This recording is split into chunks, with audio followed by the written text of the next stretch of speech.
What's the worst 4 words that you can possibly say that are stopping you improving on saxophone? Well, I'll tell you.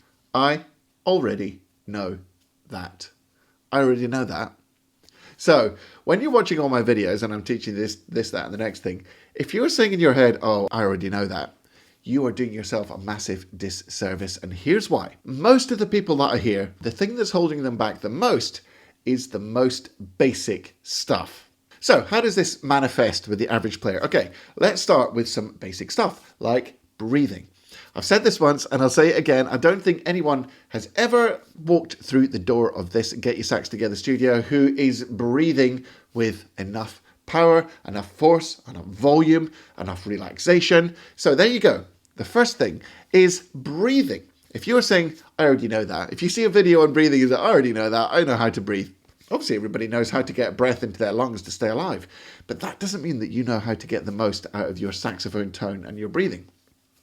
This is something that I cover in depth in my Total Tone Mastery course. So if you're not breathing properly, that is the foundation of your entire saxophone sound. Now, you can go and check out my video on breathing. I'm not going to cover it all here today, but it might be the difference between playing something like this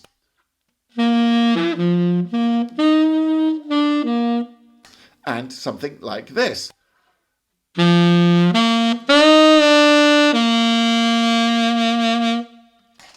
Because when you really put enough air through the horn, that reed is going to start really kicking and vibrating to its full capacity, and your sound is really going to open up. All the extra partials, those extra harmonics are going to open up at the top of the sound, making it sound fuller, brighter. Now, you might say, oh, but I don't want a bright sound. But when I say brighter, I just mean there are more frequencies in the sound, making it sound more full and rich. And everybody wants a more rich sound, right? All these things will open up when you get your breathing in place. So there's the starting point. If you're saying, oh, I already know that, re-examine your breathing.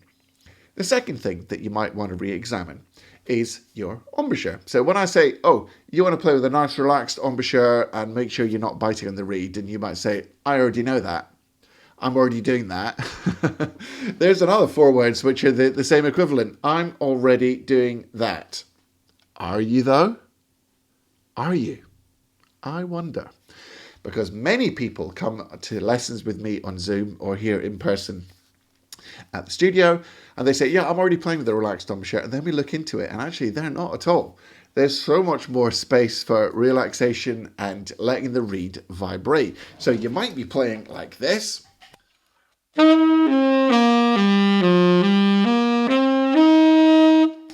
you might think that you're not playing with, you might think that you're playing with a loose embouchure, but then we do some exercises together, like some of the ones in Total Tone Mastery, and lo and behold,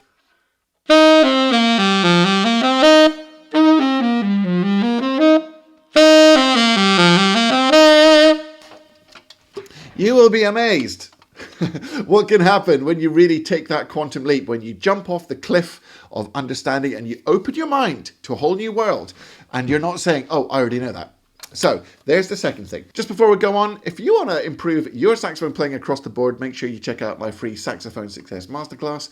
The link is right there. There's all sorts of stuff about practice and improvising and tone and how you can really optimize what you're doing to make a big difference instantly to your playing and a big difference in the short, medium and long term to your playing. All those things will help your playing. It's a really awesome free resource.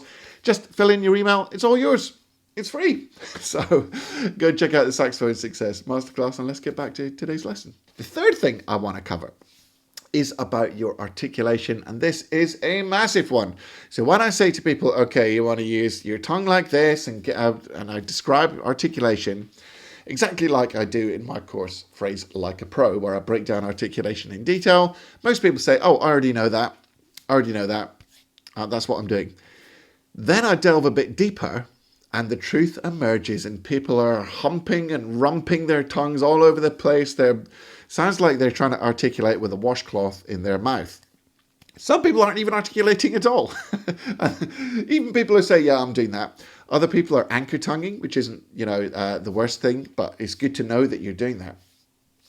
Because time and again, I hear this humpy, clumpy, sort of vague articulation, and it's not the crisp, clear articulation which is going to make you sound really good. And the reason that you haven't improved your articulation is because you've said, I already know that. Maybe you don't. So some of the articulation that I hear might sound a little bit like this.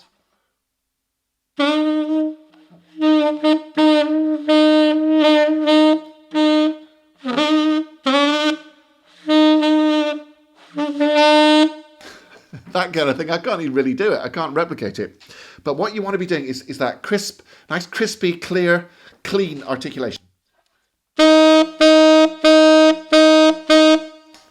Where you've got a nice crispy pop to the beginning of the note, and you can really clearly hear that transient that demarcates the start of the note and makes everything you play sound really crispy and clean.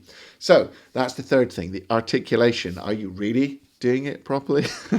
Hope you're enjoying today's video. Real quick, did you know that 61% of you who are watching this video are not subscribed to my channel? Now, I make hundreds of videos to help the saxophone community, so if you want to do something nice for me, please just hit subscribe right now. Go on, if you're not subscribed, hit subscribe right now.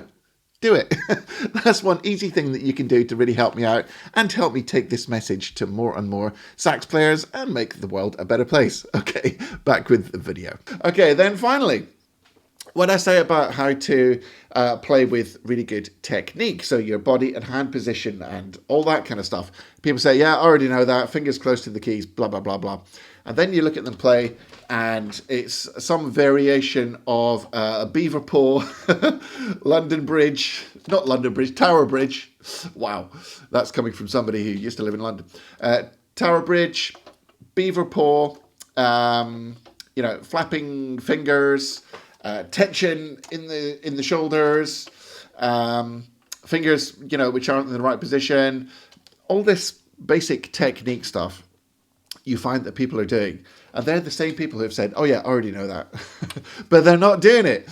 So just re-examine all these things if you want to improve faster on saxophone, and stop saying I already know that. And the next time that me or one of my wonderful colleagues puts out a video, just watch the video and keep an open mind to the possibility that maybe this is an area that you can improve on, and believe me, that will open the door for you to be able to play much faster. So, hope you enjoyed today's video. Remember that there's a free Saxophone Success Masterclass that you can grab by using the link right there. Go into much more detail about all this stuff inside the inner circle, and you have daily access to me, and there's a monthly Q&A where you can ask me anything you want and play for me, and I can listen to your articulation right there and then and tell you what's going wrong. All that sort of stuff. That's all inside the inner circle. It's a really fantastic place to be, and you can follow me around as I'm being a pro saxophonist all over the world. It's a fun time. All right, until next week, please make sure that you practice hard. Now listen carefully to this next bit. Practice smart. And always enjoy your music. Take it easy.